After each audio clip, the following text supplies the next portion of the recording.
Bonjour et bienvenue au webinaire d'information sur les paramédics et la prescription sociale, ou PPS. Je m'appelle Neil Drimer, directeur des programmes plutôt d'innovation à ESC. Je suis heureux d'être l'un de vos co-animateurs aujourd'hui aux côtés de ma collègue Sarah Olver. Avant de débuter, je vais passer en revue certains des éléments techniques afin de m'assurer que tous ceux d'entre vous qui nous rejoignent depuis tout le pays disposent de ce dont ils ont besoin en ligne pour vivre une expérience positive. Alors déjà, veuillez noter que cette séance est enregistrée. Nous avons le plaisir d'offrir une interprétation simultanée en français assurée par Karine Rosbach Communication Inc. pour cette session. Si vous souhaitez entendre la voix de l'interprète, veuillez sélectionner Français dans le menu d'interprétation au bas de votre écran. Si vous ne voyez pas le menu d'interprétation sur votre écran, veuillez sélectionner le menu trois petits points plus menu et sélectionner Interprétation. Nous vous invitons à nous faire part de vos questions et commentaires à tout moment en utilisant notre boîte de dialogue ou notre clavardoir en anglais ou en français, et nous vous encourageons tous à répondre ou réagir aux commentaires et de répondre aux questions dans le clavardoir comme vous le souhaitez au fur et à mesure que nous avançons. Si vous avez besoin d'aide à n'importe quel moment de ce webinaire, vous pouvez contacter Tech Support ou soutien technique en utilisant la fonction de clavardage direct. Sur ce, j'aimerais tout d'abord rappeler que nous nous réunissons sur un territoire habité par les peuples autochtones depuis toujours. Plus précisément, nous reconnaissons que nous diffusons ce webinaire depuis Ottawa, qui est le territoire traditionnel et non cédé du peuple algonquin. Nous reconnaissons et apprécions profondément leur lien historique avec ce lieu et l'occasion qui nous est donnée de nous réunir ici aujourd'hui. Nous vous invitons à vous présenter dans le clavardoir et nous indiquer les territoires que vous rejoignez aujourd'hui ou d'où vous nous rejoignez. Et merci à nos collègues de SC qui sont à l'arrière-plan ou dans les coulisses et qui ajoutent le site web Nativeland dans la boîte de clavardoir si vous souhaitez en savoir plus sur le territoire d'où vous nous rejoignez. Au cours de la discussion d'aujourd'hui, nous allons approfondir les choses et passer le plus clair de notre temps à nous concentrer sur la nouvelle offre paramédic et la prescription sociale, PPS. PPS, donc en français, pour raccourcir, je m'habitue moi-même à ce sigle PPS pour paramédic et prescription sociale de SC dans le cadre du programme CAP Santé. Mais avant de parler de PPS, justement, je vais brièvement partager et en fait récapituler les informations sur Cap Santé si vous avez assisté au webinaire de lancement de la semaine dernière. Alors, de quoi s'agit-il? Imaginez donc un avenir où chacun recevra les bons soins de santé au bon moment et au bon endroit. Un avenir où davantage de personnes peuvent vivre chez elles, dans la dignité, et où les soins de longue durée sont prodigués avec compassion et adaptés à ceux qui en ont besoin. Un avenir où le personnel de santé est soutenu et montre la voie à suivre.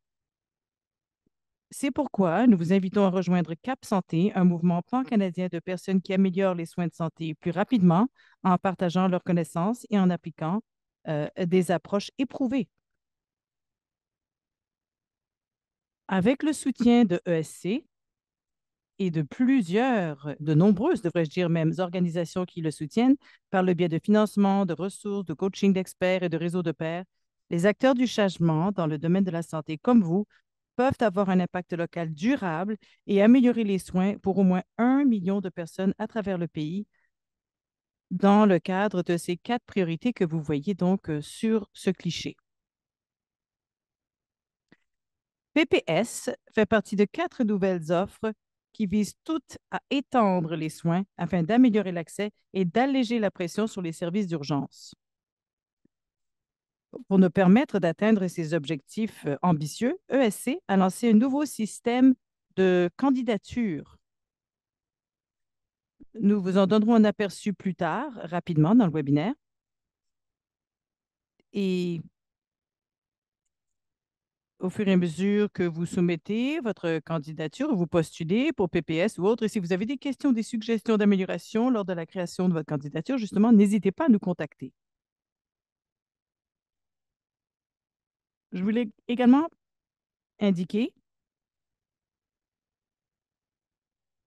l'idée d'améliorer tout cela est guidée par quatre voies politiques clés pour aider à réduire les visites évitables dans les services d'urgence.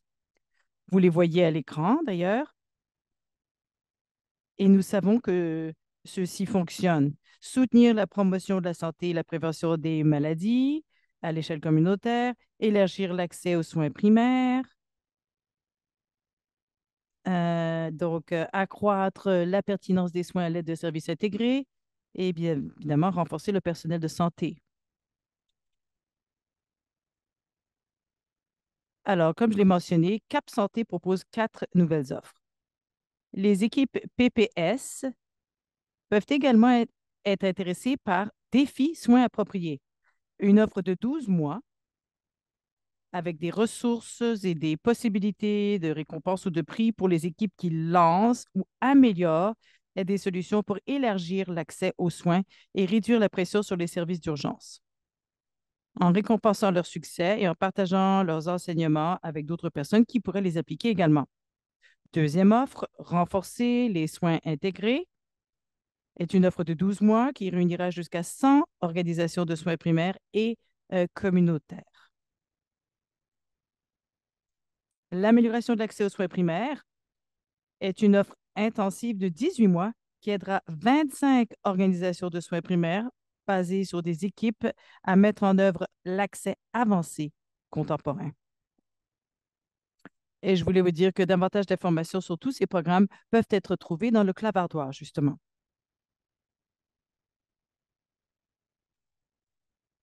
Mais nous savons que la raison pour laquelle vous êtes ici aujourd'hui est pour en savoir plus sur le programme paramédic et prescription sociale. Une nouvelle offre de 18 mois visant à aider les services paramédicaux à améliorer, intégrer et systématiser la prescription sociale dans leur modèle de service. L'objectif de cette offre est de permettre aux équipes de se concentrer sur l'optimisation de la prescription sociale au sein de leur service en rassemblant les gens pour partager leurs connaissances ainsi que leurs expériences.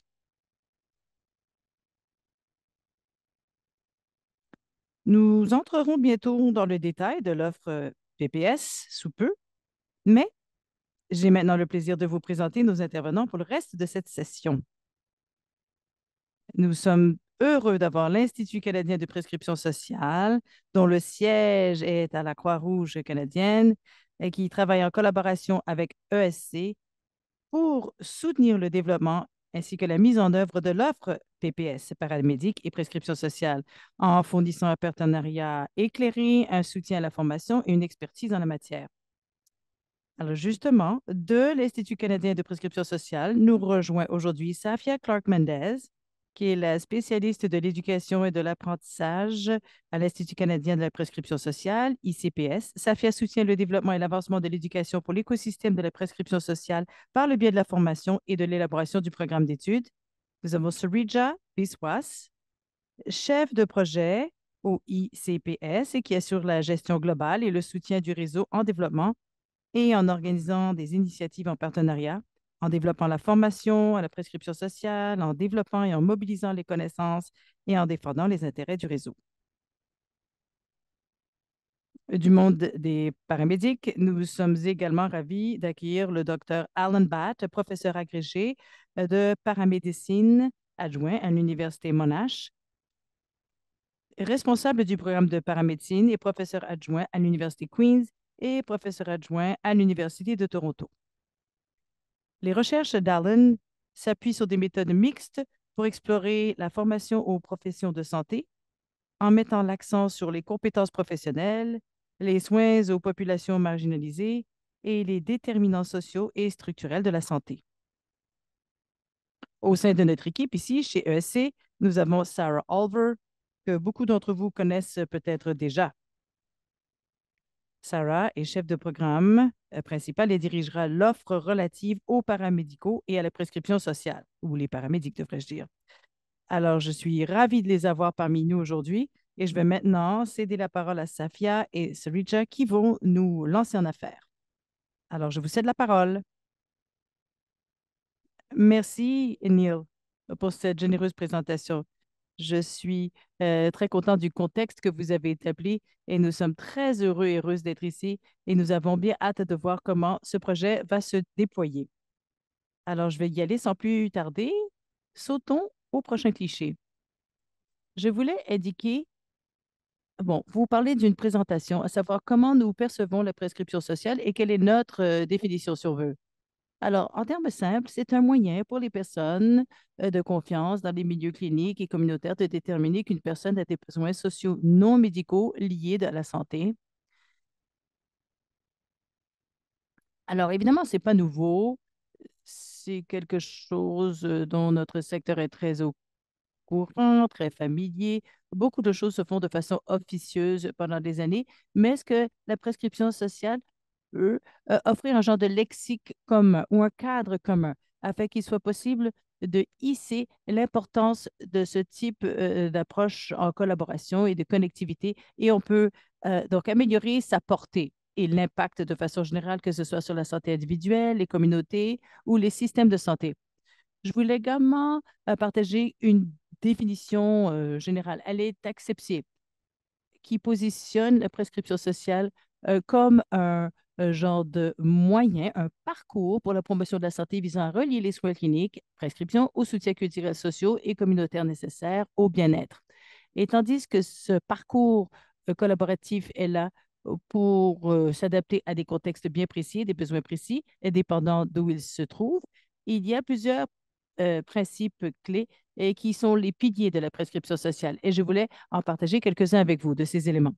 Tout d'abord, alors, on parle, oui, entre une aide entre les individus, euh, les différents groupes, ce qui crée un système davantage intégré.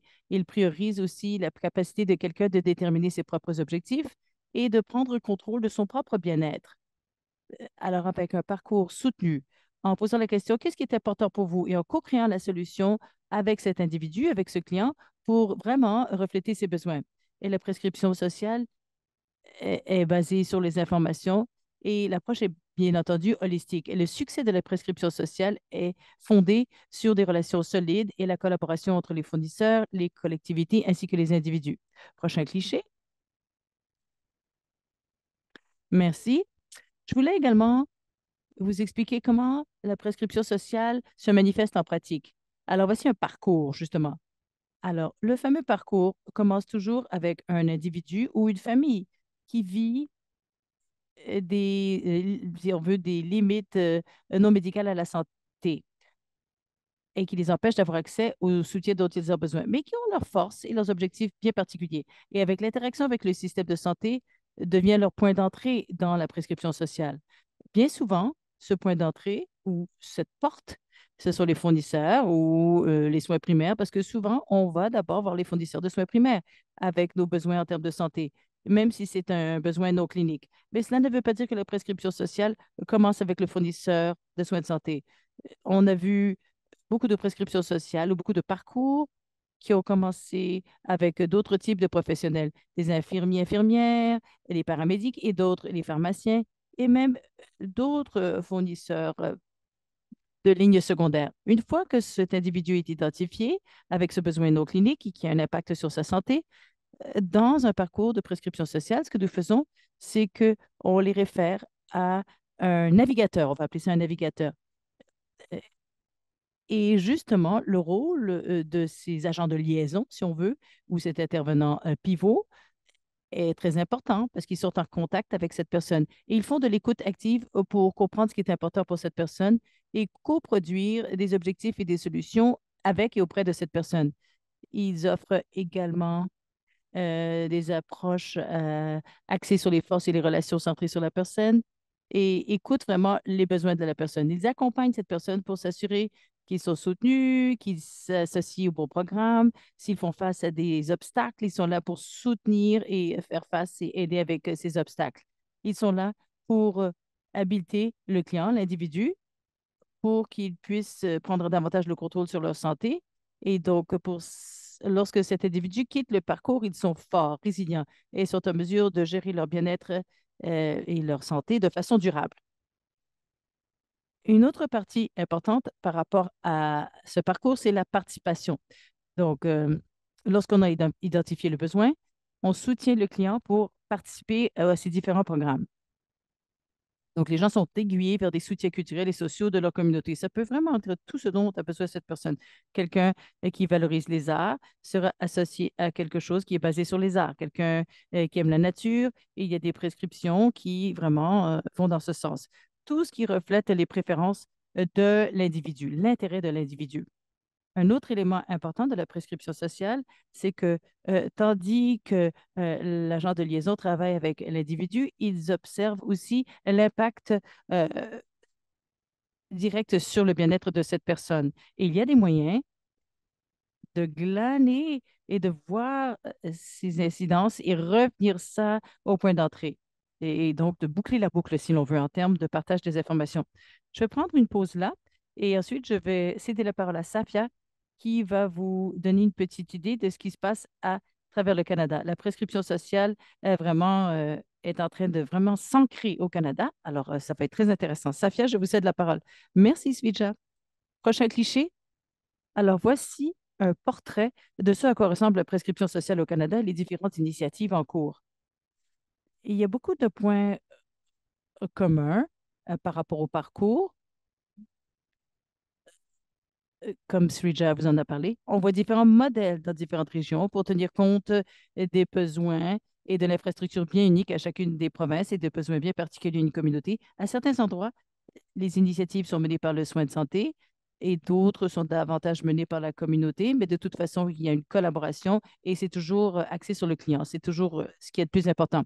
Je vais très rapidement vous donner une petite idée de ce à quoi ça ressemble dans chacune des provinces. Donc, au Canada, oups, non, on va retourner la carte. Oui, merci. Donc, il y a tout un élan. En Ontario, par exemple, ça a commencé avec le Arts Community Pilot en 2018. La prescription sociale a été mise en œuvre dans 11 centres de la santé. Depuis là, les provinces ont suivi leur propre cheminement unique. En Colombie-Britannique, United Way, donc Centraide aussi, agit en Alberta. On parle de soutenir les adultes un petit peu plus âgés et la prescription sociale a été mise en œuvre dans 13 communautés. Plus de 2500 prescriptions sociales ont été de l'avant jusqu'à maintenant au Saskatchewan et au Manitoba. Et il y a de la collaboration intersectorielle pour que les personnes aînées ou âgées soient associées à des agents de liaison et des nouvelles ressources. Et au Québec, ils ont commencé des projets pilotes innovateurs justement pour associer les personnes à l'art et à la culture au sein de leur communauté. Terre-Neuve et Labrador, on aide à réduire l'isolement, même dans des régions éloignées. Et finalement, en Nouvelle-Écosse, ils explorent une approche à la prescription sociale qui se fonde sur des années de soins basés sur la communauté grâce à ces agents de liaison. Alors, vous voyez ces efforts. La prescription sociale au Canada donc avance vraiment grâce au leadership communautaire et la collaboration. Prochain cliché. Merci. Alors, la prescription sociale transforme comment nous pensons aux soins de santé en nous concentrant sur ce qui est vraiment important à chaque individu, comme Sweetgel l'a déjà dit. Alors, on tient compte des déterminants sociaux de la santé, le logement, l'alimentation, les connexions sociales, des enjeux qui ne peuvent pas être traités par les soins cliniques seuls. Aussi, on parle de ressources, de renforcer les liens sociaux, améliorer la santé mentale, stimuler la santé physique, prévient le déclin cognitif et favorise les soins intégrés en équipe et produit donc les coûts pour le système, réduit les coûts pour le système de santé. Donc, plein de points très positifs. Il a été prouvé que chez les adultes plus âgés, la prescription sociale, en associant ces personnes à ces ressources, comme je l'ai dit, prévient un déclin cognitif. Et du point de vue des soins de santé, ce soin avance ou favorise, promeut les soins intégrés en équipe, santé et services sociaux pour que personne ne travaille en silo et ça améliore aussi la satisfaction quant à leur emploi. Et aussi, il est possible de réduire les coûts pour le système de santé, comme je l'ai déjà dit, en se concentrant sur un soin plus holistique au lieu des interventions. Une analyse des avantages de la prescription sociale au système montre que chaque dollar investi peut rendre 4,43 $ à la société en améliorant vraiment les choses de façon générale. Donc, je vais maintenant céder la parole à Surija qui va vous parler du travail que nous faisons à l'Institut canadien de prescription sociale. Merci beaucoup. Avant de terminer, nous voulions euh, vous démontrer un peu le travail que nous avons l'occasion de faire avec nos partenaires. Alors, comme vous voyez, tout cela est mis en œuvre à travers le Canada, à travers toutes les provinces. Beaucoup de conversations très intéressantes émergent. Alors, la prescription sociale est positionnée pour lancer les conversations, pour être un noyau national, pour vraiment lancer un mouvement et le soutenir et accélérer ce mouvement. Euh, et nous le faisons de quatre façons bien précises. Tout d'abord, il y a la question de la mise en relation. Donc, se joindre à un réseau intersectoriel de partenaires et collaborer avec eux pour s'assurer qu'il n'y ait pas de travail en silo. Aussi, on parle de connaissances, sensibiliser et mobiliser les connaissances sur la prescription sociale en travaillant avec des partenaires à l'élaboration d'outils éducatifs, de formation et d'événements et de ressources qui sont beaucoup menés par SAFIA. Les données probantes sont très importantes en termes de prescription sociale. Nous sommes là pour appuyer tout cela. Nous travaillons activement ensemble pour travailler avec des évaluateurs à travers le pays pour travailler sur les données probantes et le fonctionnement et l'incidence des initiatives nationales et internationales en matière de prescription sociale. Et dernier point, mais non le moindre, en termes de politique. On veut travailler en faveur de la prescription sociale, créer une dynamique pour le changement des pratiques et des politiques en présentant des données probantes au gouvernement et aux parties prenantes du système alors qu'ils optent pour la prescription sociale et réalisent des investissements dans la santé communautaire. Alors là, c'est tout pour nous. Sur le prochain cliché, j'ai des éléments d'information importants. Si vous voulez nous contacter, si vous avez des questions après coup, voilà, je voulais afficher tout cela pour que ce soit possible. Alors, je vous recède la parole, Neil.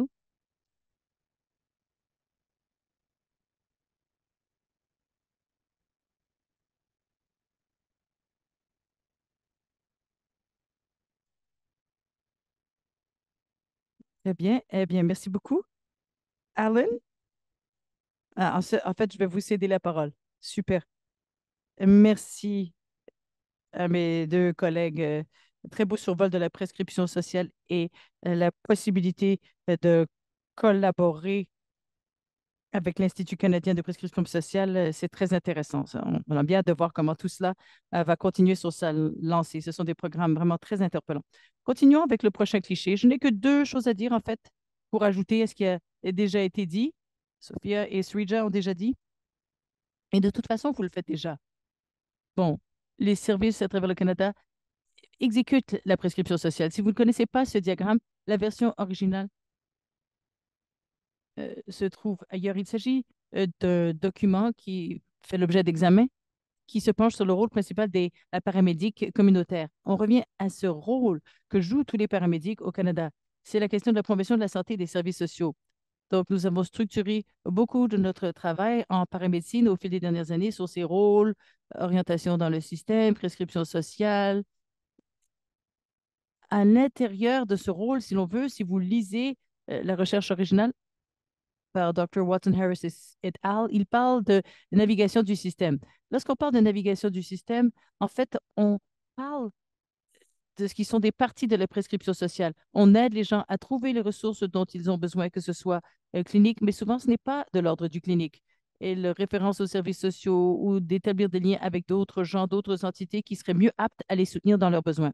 Alors, ce que nous avons fait avec ce dossier qui fait l'objet d'examen au moment où on se parle, et je partagerai un lien dans le clavardoir sous peu, et vous pourrez le lire et en fait partager votre rétroaction. D'ailleurs, nous tentons de systématiser et d'officialiser ce rôle de prescription sociale. Alors, il ne s'agit pas que de paramédics communautaires, mais ce que nous avons remarqué, selon notre recherche dans ce domaine, avec cette question de paramédics communautaires, eux semblent le faire un peu plus que les paramédics 911 là, sur la ligne de front, en grande partie à cause de leur capacité de passer du temps et d'apprendre à connaître les patients sur une base davantage routinière. Cela ne veut pas dire que la prescription sociale ne revient qu'aux communautés ou pas ce soit, on encourage les services qui postulent et qui ne vont pas de l'avant avec des paramédics communautaires de quand même postuler. Ça n'a pas besoin que d'être à travers des programmes de paramédics communautaires que ça se fait. Tout ça pour vous dire que vous le faites déjà, on le sait. On sait que la charge des paramédics n'est pas dominée par des urgences aiguës, si on veut. Et il y a beaucoup d'interactions avec des gens qui ont des besoins sociaux non résolus, qui mènent à d'autres besoins. Les paramédics sont bons pour faire le tri, de comprendre tout cela à travers le Canada. Les paramédics sont bons pour trier tout cela et démêler tout ça, mais c'est un problème lorsqu'on n'utilise pas le même langage en tant que professionnel et que ça ne soit pas correctement fait. Donc, ce programme PPS est conçu pour faire exactement cela. Deuxième chose que je veux dire, le prochain cliché, si vous voulez bien, c'est que ceci fonctionne. Nous avons vu ces programmes lancés à travers le Canada. On nous dit de ne pas appeler 911, de garder 911 vraiment strictement pour les urgences. Le fait est que certaines personnes vont appeler parce qu'ils pensent qu'ils vivent une urgence ou qu'une personne n'est pas en mesure de gérer son besoin. Alors, la prescription sociale fonctionne. Lorsqu'on en parle de ce rôle d'agent de liaison, on parle de la capacité d'être ce prescripteur social, d'être la personne qui agit en tant qu'agent de liaison ou de référer des personnes qui existent déjà au sein du système. Voici des exemples très positifs d'autres juridictions où ça fonctionne. Dans le West Midlands, au Royaume-Uni, on parle d'un élément de prescription sociale non médical. C'est des services de volontaires, bénévoles. Et regardez ce qui s'est passé. Leur élément de prescription sociale, eh bien, les paramédics réfèrent des gens à d'autres travailleurs. Et regardez ce que cela a donné, une réduction de 66 des appels aux services d'ambulance et de 75 des transferts aux services d'urgence, avec des économies quand même robustes aussi. Même chose en Irlande du Nord. Regardez, l'année dernière ou l'année d'avant, une réduction de 55,2 des appels aux services d'ambulanciers et de 61 des transferts aux services d'urgence et des économies vraiment énormes. Et bien entendu, ce n'est pas que la question économique, euh, c- c'est aussi la charge réduite auprès des services d'ambulance et on enlève une partie donc de ce volume et qui cause d'autres retards, d'autres délais et réduit donc toutes sortes d'autres problèmes, les admissions de patients hospitalisés, etc. Il y a d'autres preuves aussi d'ici en Ontario, la prescription sociale a réduit les appels répétés au 911 dans le comté de Simcoe. Et je pense que c'est une occasion énorme avec ce programme, encore une fois, de traiter de cette question des besoins de ces usagers fréquents, ces usagers qui sont dans une position où leurs besoins ne sont pas traités comme il faut. Alors, deux choses. Vous le faites de toute façon déjà. D'une certaine façon, il s'agit de formaliser, de systématiser et de vraiment adopter tout cela comme système pour la paramédecine. Et deuxièmement, cela fonctionne, c'est prouvé. Ça réduit la quantité d'appels reçus, ça réduit la quantité de personnes que vous devez transférer au service d'urgence et ça économise des sous. Alors, si on se concentre sur ces deux incidences majeures, eh bien, on va connaître un succès encore plus retentissant avec ce programme à l'avenir. Je vais recéder la parole à Sarah et merci de votre temps.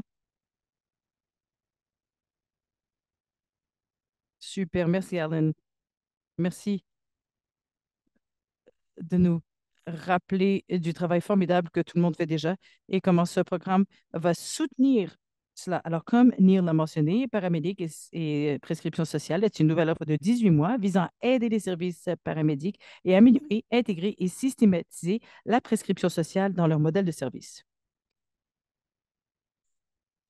Alors, tous ces services qui cherchent à améliorer leur usage de prescription sociale et veulent être connectés avec des services peuvent donc soumettre leur demande à PPS. Que vous ne faites que commencer ou autre situation, considérez de soumettre votre candidature. Alors, notre définition d'équipe est très souple. Ça peut être un service paramédic individuel ou un qui est partenaire avec une organisation communautaire ou d'un service composé de plusieurs sociétés partenaires travaillant sur une même question ou un but commun. Comme Arlene et Safia l'ont mentionné, un travail formidable de prescription sociale est déjà effectué par les paramédics au Canada. Et pour soutenir le partage des connaissances dans cette offre de façon plus large, nous avons créé le guide des pratiques prometteuses que nous allons d'ailleurs insérer dans le clavardoir tout de suite. En rejoignant PPS, nous aidons les équipes à comprendre et à mettre en œuvre les étapes soulignées dans les pratiques prometteuses, en apprenant de leurs pairs et en créant de nouveaux apprentissages.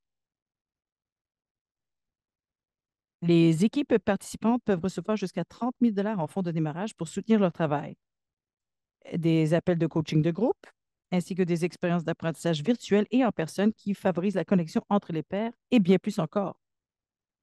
PPS vise à améliorer la santé et le bien-être des participants, à améliorer les relations et l'expérience des travailleurs de liaison ou des partenaires communautaires auxquels euh, vous travaillez sur la prescription sociale, améliorer l'expérience des prestataires de soins paramédics et enfin de réduire les visites inutiles aux urgences.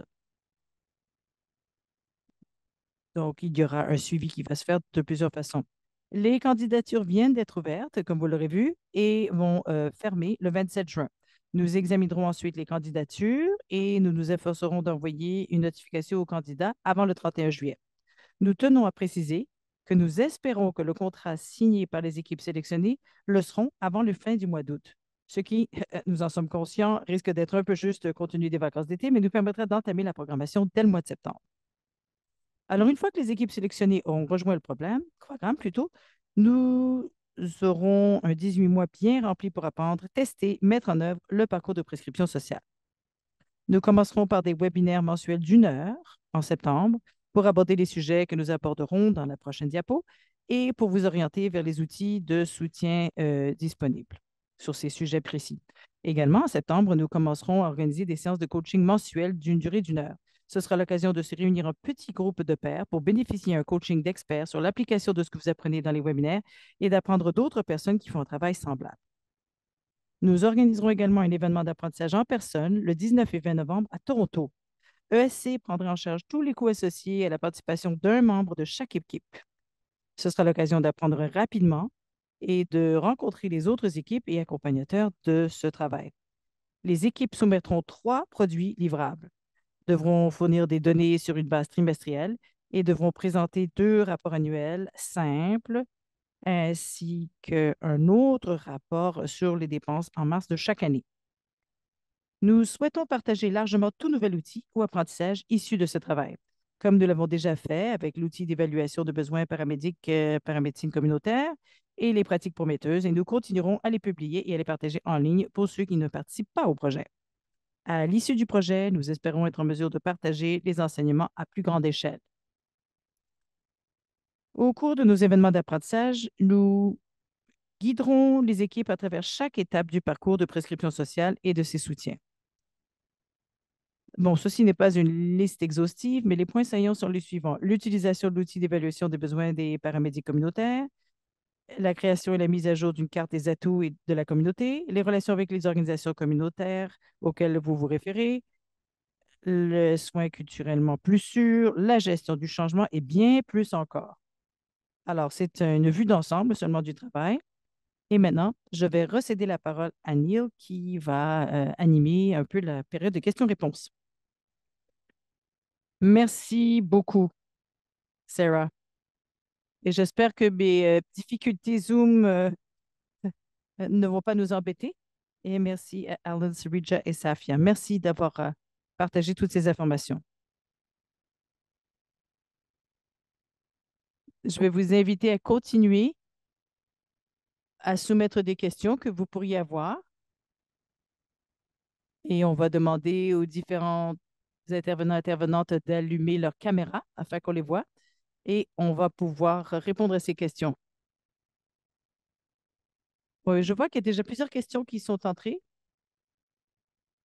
Bon, pour que vous les voyez, une des questions est arrivée. Je me demande si les personnes qui postulent doivent soumettre l'outil d'évaluation des besoins de la prescription sociale avec leur demande. Sarah, avez-vous envie de répondre là-dessus? Vous êtes la bienvenue si vous l'avez déjà complété, mais vous n'êtes pas obligé de le faire. Ça va être complété dans le cadre du programme. D'accord. Autre question. Si mon service n'a pas accès à un agent de liaison au sein de ma communauté, est-ce que je peux quand même soumettre ma candidature? Sarah? Oui, tout à fait. Je vous en prie, faites-le. Alors, pour PPS, les paramédics peuvent ou bien se référer à un agent de liaison dans le contexte ou dans le cadre de leur programme ou agir comme l'agent de liaison. Donc, il y aura peut-être 2 courants, ceux qui auront les agents de liaison dans leur communauté ou ceux qui vont décider de jouer ce rôle-là eux-mêmes. Et on va soutenir les deux dans le cadre de ce programme. Super. Et continuez à soumettre vos questions. Alan, peut-être que vous allez pouvoir répondre à cette question-ci. Est-ce que vous pouvez partager le lien dont il a été question? Oui, c'est ce que j'ai fait déjà. Et ce document est sous examen, mais le contenu, si ça peut vous servir de quelque façon que ce soit, soyez bien à l'aise. On est bien content de vous soumettre des copies et les images, les graphiques qui s'y trouvent. Mais pour résumer les choses, c'était une question de prendre toutes les descriptions de tout ce qui se fait en paramédecine au Canada et de tenter de comprendre si cela fonctionne avec les rôles existants ou pas. Et dans la mesure où c'est le cas, ce qui est bien pour nous en tant que profession, parce que ça veut dire que nos descriptions de rôles fonctionnent, même dans ces contextes hautement spécialisés. Alors, j'ai partagé le lien dans le clavardoir, mais aussi avec un message séparé. Et j'ai bien hâte d'avoir de la rétroaction, des commentaires sur tout cela. Très bien. Une ressource précieuse, ça c'est sûr, lorsque ce sera disponible ou lorsque ce sera publié de façon officielle. Je vois une autre question qui est arrivée et je sais que Daniel y a probablement partiellement répondu. Peut-être que j'interprète de deux façons. À quoi va ressembler ou qu'est-ce que l'équipe d'évaluation va regarder? Je cherche à ce que nous connaissions le succès. Bon, il y a deux choses. Qu'est-ce que l'ESC va rechercher en termes des demandes de la part des postulants? On va commencer avec ça et Sarah pourra toujours élaborer. Mais aussi, il y a la question de l'évaluation. On s'attend à quoi des équipes qui se joignent?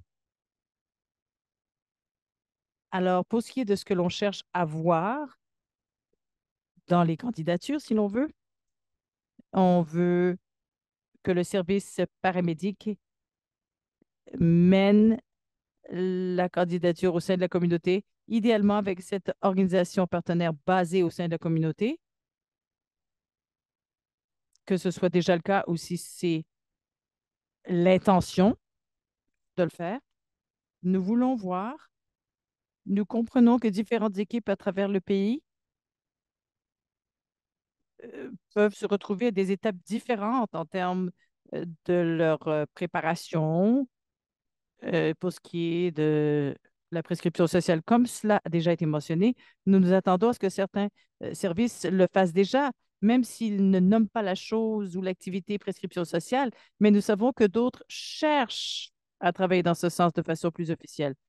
Donc, on veut avoir un sentiment plus clair de ce qui sera faisable euh, pendant la période offerte par le programme. Sarah, je ne sais pas si vous voulez ajouter quoi que ce soit d'autre en termes de ce que l'on recherche plus précisément, en termes des candidats.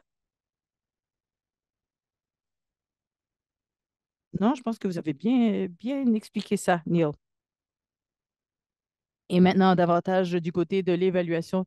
Si c'est ce quoi vous vous intéressiez, ESC va chercher des équipes qui peuvent faire des rapports sur des données agrégées selon différentes options possibles, ou bien une enquête briève de patients ou de regarder les données administratives sur la quantité de visites dans les services d'urgence pour ces gens qui se trouvent au sein de la communauté et qui profitent de la prescription sociale. Alors, merci, Daniel.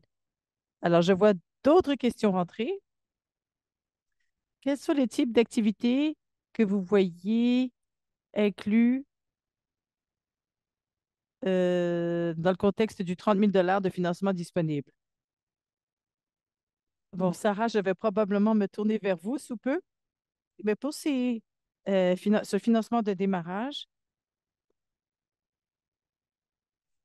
bon, c'est inclus dans les demandes, là, ce qui est permis.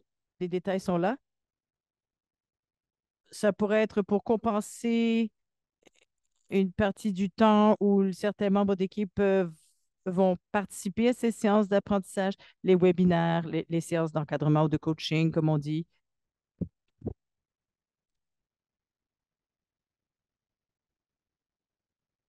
parfois pour des ressources limitées dans le temps pour soutenir la mise en œuvre. Et bien entendu, nous savons que ceci n'est pas fait pour remplacer des programmes de durabilité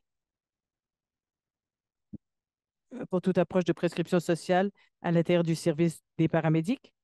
C'est pour vous aider à démarrer et vous soutenir en prouvant que tout ceci fonctionne. Mais Sarah, je ne sais pas si vous voulez ajouter quoi que ce soit. Si votre projet cherche précisément à améliorer une partie de votre service, vous pourriez, de façon créative, chercher à utiliser ces fonds. Par exemple, si vous vouliez, sur une base temporaire, utiliser l'argent pour embaucher quelqu'un pour créer votre carte d'actifs communautaires, bon, ça serait une façon de faire appel aux fonds. Si vous aimeriez qu'une personne supplémentaire participe à la formation en personne, vous pourriez faire appel à ces fonds de cette façon-là. Si vous cherchez à intégrer un, un nouvel indicateur, ça aussi, ce serait possible. Il y a bien des façons, il y a bien des moyens indiqués et acceptés pour faire usage de ce financement, pour vous aider sur votre lancée. Oui, tout à fait. Pour vous aider à créer ce parcours visant la prescription sociale. Je vois d'autres questions ici. La question de partage de clichés éventuels. Si vous vous êtes inscrit au webinaire, que ce soit aujourd'hui ou par rapport à d'autres webinaires Cap Santé, oui, les clichés seront partagés d'ici quelques jours, donc gardez euh, les yeux ouverts. Ah, je gère un programme pour la santé partagée et qui survole 4 thèmes. Chaque thème a des besoins différents. Est-ce que plusieurs candidatures peuvent être soumises? Ah, je pense que ça va la réponse à cette question. Alors oui, vous pouvez soumettre plusieurs candidatures ou vous voulez postuler plusieurs fois si vous représentez différents sites ou régions géographiques ou des besoins différents. Sarah, voulez-vous ajouter quelque chose là-dessus? Oui, oui, on vous encourage à soumettre selon les besoins de vos services. Si vous voulez soumettre des candidatures dans des zones différentes de la santé, sur des domaines différents, c'est bien correct. Eh bien, nous avons de la place pour environ 30 équipes, alors gardez cela à l'esprit. Si votre domaine représente beaucoup d'équipes, soyez au courant que parfois de les regrouper pourrait être plus avantageux. Mais nous reconnaissons que ces différents domaines pourraient avoir des besoins différents et doivent se présenter comme des équipes différentes aussi. On est au courant de ces réalités, de ces distinctions. Je vois une autre question. Nous sommes une équipe de santé de grande famille, si on veut. Est-ce que nous pouvons soumettre une candidature? Donc, comme nous l'avons mentionné auparavant, pour soumettre sa candidature, il faut que le service soit un service de paramédic qui mène, si on veut, la demande. Et ce groupe peut établir un partenariat avec d'autres organisations, y compris des organisations à base communautaire, mais la demande doit être menée et soumise par un service paramédic. Parce que nous nous concentrons sur les paramédics et la prescription sociale, PPS, dans le contexte de cette offre.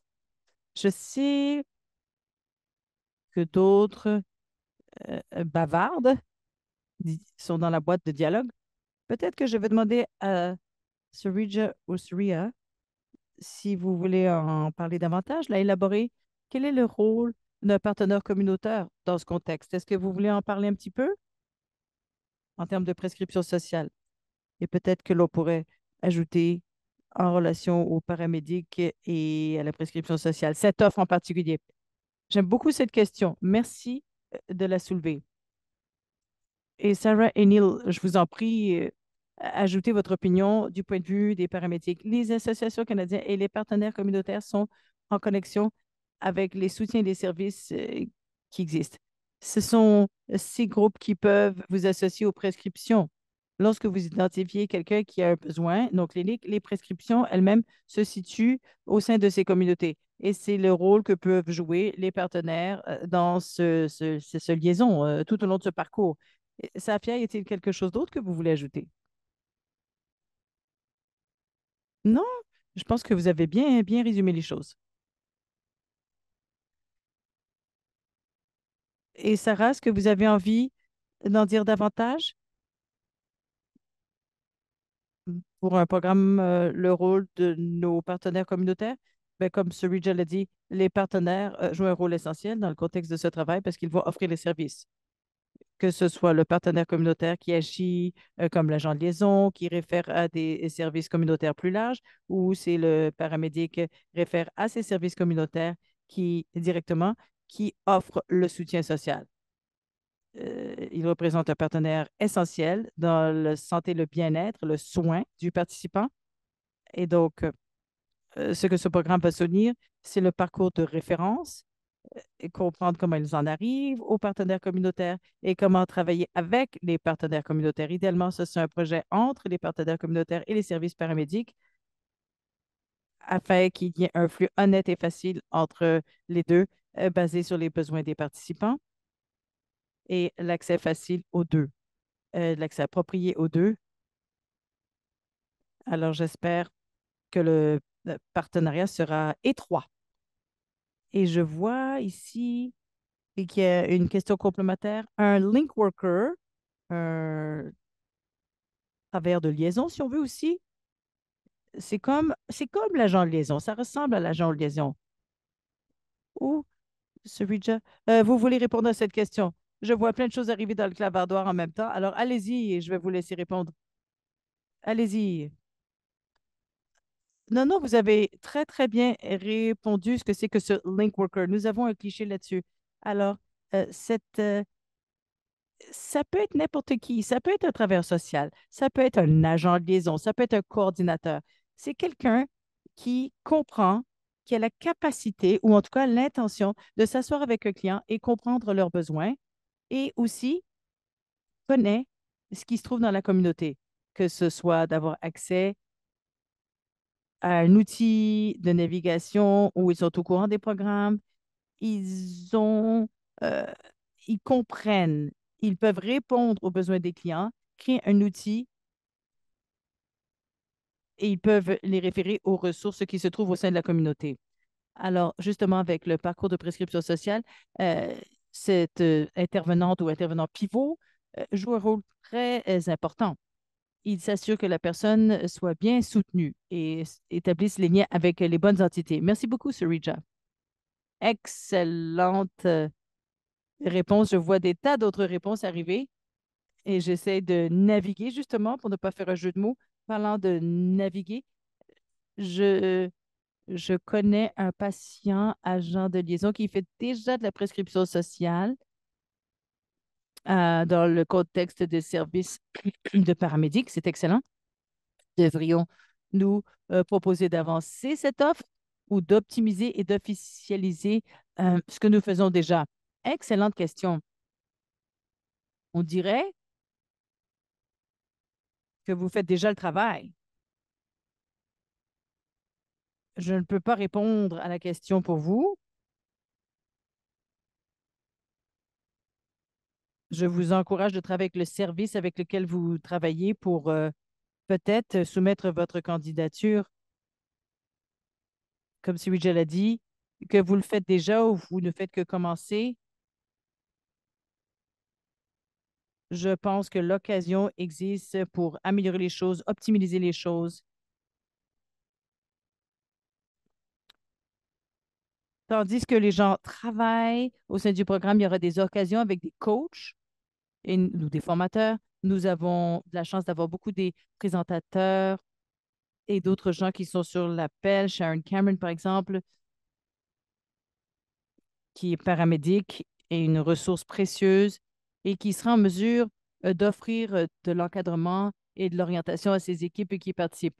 Alors, je ne peux pas dire si vous devriez mousser l'offre ou optimiser l'offre, mais l'officialiser dans le contexte du service est quand même ce qu'on espère que les équipes vont faire. Ah, je vois davantage une question technique et je pense qu'on a le temps peut-être pour encore quelques minutes de questions. Et je pense que nous allons inclure, si ce n'est pas déjà inclus, une adresse courriel pour faire un suivi s'il y avait davantage de questions que l'on ne puisse pas aborder aujourd'hui.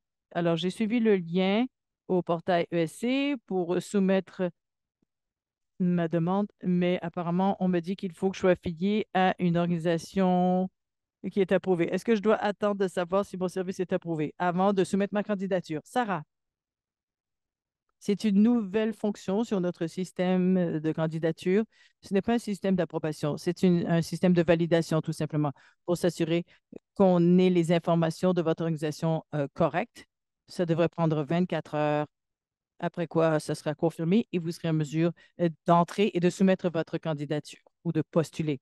C'est une confirmation rapide et une validation de votre organisation. Et ensuite, vous allez pouvoir continuer avec votre euh, demande. Oui, c'est un nouveau système. Alors, on est en train de se familiariser nous-mêmes. Et peut-être que ceci sera la dernière question pour le webinaire. Les paramédics communautaires, non, si le paramédic communautaire fait le lien, ils vont potentiellement référer à plusieurs soutiens communautaires. Alors, avec qui établir un partenariat sur la demande dans un cas comme celui-là? Alors, je vais tenter de répondre à cette question. Ça n'a pas besoin d'être une seule organisation. Je pense que vous pouvez décider avec qui vous voulez approfondir vos liens, mais bien entendu, la prescription sociale, dans son sens le plus réel, n'est pas qu'avec une seule organisation communautaire. Donc, vous pouvez décider s'il y en a et que vous aimeriez prioriser durant le temps que dure le programme. Ça n'a pas besoin d'être qu'une seule organisation. Mais je vous dirais que ce serait peut-être une bonne idée d'avoir des conversations avec certaines de ces organisations communautaires avant de soumettre votre demande pour voir le niveau d'intérêt, ce genre de choses. Sarah, ou est-ce qu'il y en a d'autres qui veulent ajouter quelque chose? Alan, est-ce que je peux vous céder la parole? Excellente question. J'encourage les services paramédics d'y penser de façon large. Si vous n'êtes pas sûr de ce à quoi ressemble le programme encore, parce que vous cherchez à voir quels seront les résultats de l'évaluation, etc., eh bien, de travail qui est avec les services communautaires plus larges. Par exemple, les pharmaciens jouent un rôle très important dans la prescription sociale, d'autres types de centres. Dans les municipalités, il y a des bureaux avec qui vous pourriez établir un contact. Comme l'a dit Neil,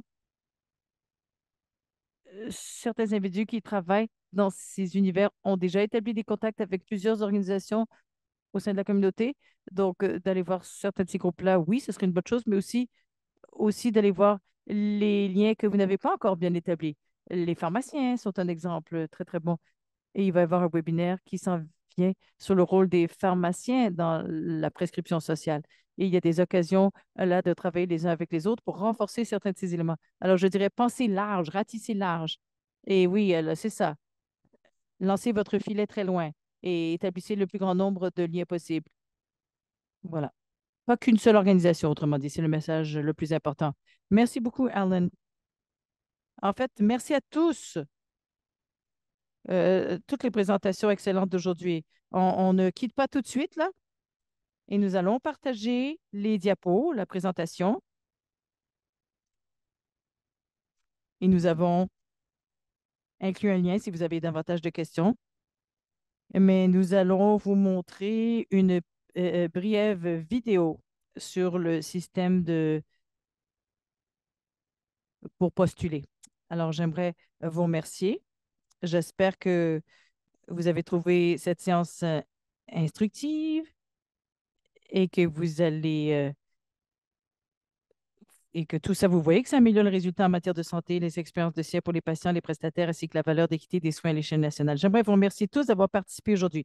Alors, pour conclure la session, nous avons une vidéo de 6 minutes qui explique comment créer un nouveau compte dans le portail de la communauté ESC et accéder à la plateforme de gestion des programmes pour postuler à une offre PPS ou toute autre offre d'ailleurs ESC, en fait.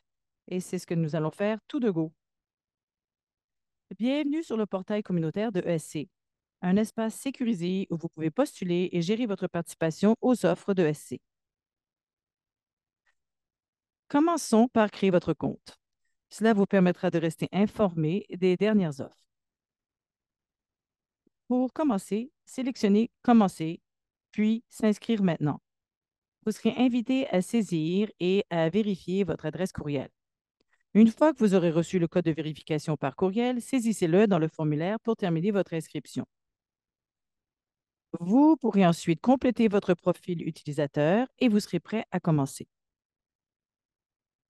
Depuis la page d'accueil du portail communautaire, vous pouvez découvrir les offres actuelles de ESC et les possibilités d'apprentissage. Pour postuler ou pour vous inscrire à une offre, sélectionnez Entrée ici pour accéder directement à la plateforme de gestion de programme de ESC depuis le portail. Ici, vous pouvez consulter et soumettre des candidatures pour les offres ESC actives, inviter d'autres personnes à collaborer à votre candidature et gérer vos rapports, notamment vos rapports d'avancement et financiers. Sur la page d'accueil, vous trouverez une liste des offres ESC actives, les détails clés du programme, les dates importantes et les conditions d'admissibilité. Vous trouverez également des conseils utiles sur la façon de naviguer sur la plateforme et d'accéder aux informations nécessaires. Pour commencer, cliquez sur Postuler maintenant dans le menu de gauche. Sur la page Postuler maintenant, cliquez sur le bouton Candidature correspondant à l'offre qui vous intéresse. Remplissez ensuite le formulaire approprié pour vous inscrire ou postuler.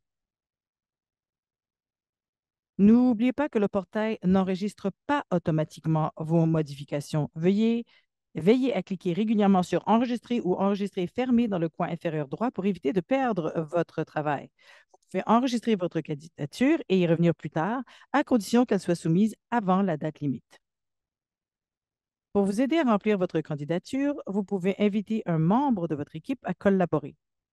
Lorsque vous remplissez les informations relatives aux membres de l'équipe, cochez la case Inviter un membre de l'équipe à collaborer à cette candidature.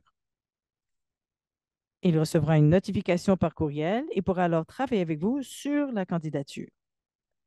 Le courriel en question comprendra un lien permettant aux membres de votre équipe de créer un profil d'utilisateur sur le portail communautaire ESC afin d'accéder à la candidature sur la plateforme de gestion de programme. Lorsque votre candidature sera complète et que vous serez prêt à la soumettre, le bouton Soumettre apparaîtra, mais seulement après avoir enregistré et fermé le formulaire, je le répète. N'oubliez pas qu'une fois soumise, vous ne pourrez plus modifier votre candidature. Pour afficher toutes les candidatures sur lesquelles vous collaborez, sélectionnez Toutes dans le menu déroulant en haut à gauche de l'écran. Une fois que toutes les informations requises sont soumises, le chef d'équipe recevra un courriel l'informant que votre candidature a été soumise. Si le personnel de SC a besoin de plus d'informations sur votre candidature, le chef d'équipe recevra un courriel indiquant les informations requises. Vous serez invité à vous connecter à la plateforme de gestion du programme pour apporter des modifications ou fournir des informations supplémentaires demandées. Le chef d'équipe sera informé du résultat de votre candidature par courriel après le processus d'examen. Si votre candidature est retenue, vous serez inscrit à l'offre. Chaque offre est assortie d'un calendrier de rapports établi pour toutes les organisations participantes. Pour soumettre un rapport, rendez-vous dans la section Rapport dans le menu de gauche, puis cliquez sur Faire ou Rédiger. Vous pouvez consulter vos prochains rapports et soumettre les données requises. Vous pouvez également consulter les rapports précédemment soumis dans la section Soumis. Si vous êtes inscrit à l'offre Défis soins appropriés, vous pourriez être admissible pour recevoir un prix. Pour postuler, rendez-vous dans la section Admis ou Récompense, sélectionnez votre inscription active et cherchez l'option Prix disponible. Si un prix est actuellement ouvert, cliquez sur le bouton Soumettre pour remplir et envoyer votre candidature. Une fois votre candidature soumise, le chef d'équipe sera informé des résultats et des étapes suivantes après l'examen par le ESC. Maintenant que nous avons parcouru le portail communautaire ESC et la plateforme de gestion du programme, voici quelques points importants à retenir. Il est important de noter que le portail n'enregistre pas automatiquement, je le répète.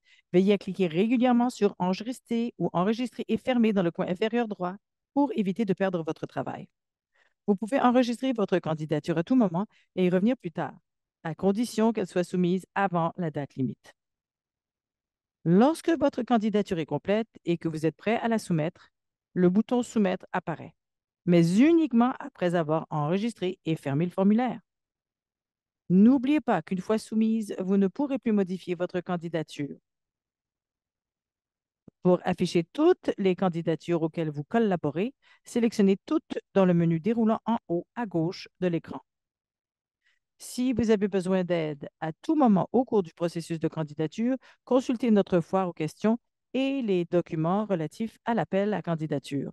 Ces ressources contiennent des informations utiles telles que les conditions d'admissibilité, les dates importantes et les conseils pour réussir votre candidature.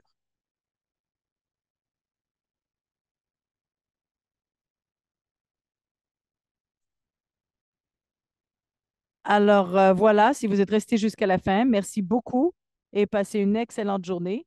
Et si vous avez des questions, n'hésitez pas à vous tourner vers nous, comme nous vous l'avons mentionné, grâce au courriel dans le clavardoir. Clavardoir. Merci beaucoup et passez une excellente fin de journée.